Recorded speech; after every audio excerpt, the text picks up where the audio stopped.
ഇതെന്താണ് സാധനം? ഇതെന്താണ്? എന്റെ ബാഗിൽ നിന്ന് കിട്ടിയാണല്ലോ. ഇത് എന്താണ്? എന്റെ നാവിറങ്ങിപ്പോയോ? പറയടാ, എന്നോടോ ചോദിക്കണ്ടേ? പറയടാ, ഇതിനകത്ത് കോളേജിൽ പോണ്ട് ഇതിനാണോന്ന്? എന്റെ മോനെ കോളേജിൽ പോണ്ട് എന്തിനാണ് ഞങ്ങൾ കണ്ടെത്തിയത്? ഇതിനാണ് ഓന്റെ ബാഗിൽ നിന്ന് കിട്ടിയതാണ്. എനിക്കിതൊന്നും നോക്കാൻ ഒഴിവില്ലല്ലോ. ഇത് എവിടുന്നാണ് കിട്ടിയത്? ഇജിഞ്ഞ കോളേജിൽ പോക്കൊക്കെ നിർത്തിക്കാണ്ടി എവിടുക്കും പോണ്ട. ഈ പടി പുറത്തേക്ക് ഇറങ്ങരുത്. ഞാൻ എനിക്ക് വാണ്ടടുത്തൊക്കെ ഞാൻ പോകും. എന്നാ പോടാ, ഇപ്പൊ ഇറങ്ങിപ്പോ, ഞാൻ ഒന്ന് കാണട്ടെ. ഓ ഇജ് ഇന്നെക്കാട്ടിലേ കുറച്ച് തണ്ട് തടി കുറച്ച് വലുപ്പുണ്ടിച്ചിട്ടേ ഇജ് എന്റെ വാപ്പ നിക്കണ്ടോ. നിങ്ങളൊന്നും മുണ്ടാ നിന്നാണ് ഈ അപ്പുറത്തും ഇപ്പുറത്തുള്ള ആൾക്കാർ കേൾക്കുന്നുണ്ട്. എടി എന്റെ മോന് കോളേജിൽ പോയി പഠിച്ചിട്ട് ഓരോ ദുശീലങ്ങളാണ് ഇതൊക്കെ.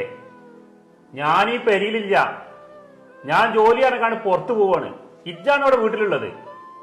അനക്കെന്താ ഒന്ന് നോക്കിക്കൂടെ? ഇപ്പം കോളേജിൽ വരുമ്പോ പുറത്തുനിന്ന് വരുമ്പോ വരെ ബാഗൊക്കെ ഒന്ന് ശ്രദ്ധിച്ചൂടെ? ഞങ്ങൾ ഈ ബാപ്പമാർക്ക് ഈ പെരിയിൽ നിന്നിക്കാണ്ട് മക്കളെ കാര്യങ്ങൾ നോക്കി നിൽക്കാൻ കഴിയൂല. നിങ്ങളാണ് എപ്പോഴും ഈ പെരിയിലുള്ളത്. നിങ്ങൾ ശ്രദ്ധിക്കണം സ്വന്തം മക്കളെ. ഞങ്ങളെ കുറ്റപ്പെടുത്തല്ല. ഓരോ കുടുംബത്തിലും ഇതേമാതിരിയുള്ള പ്രശ്നത്താൽ കണ്ണീര് കുടിച്ച് ജീവിക്കണ കുറെ ആൾക്കാരുണ്ട്. അത് നിങ്ങളൊക്കെ മനസ്സിലാക്കിക്കോളി. അവനാന്റെ മക്കളെ അവനാ നോക്കിയെങ്കിലേ ഇതേ ബുദ്ധിമുട്ട് ഓരോ കുടുംബത്തിലും വരും.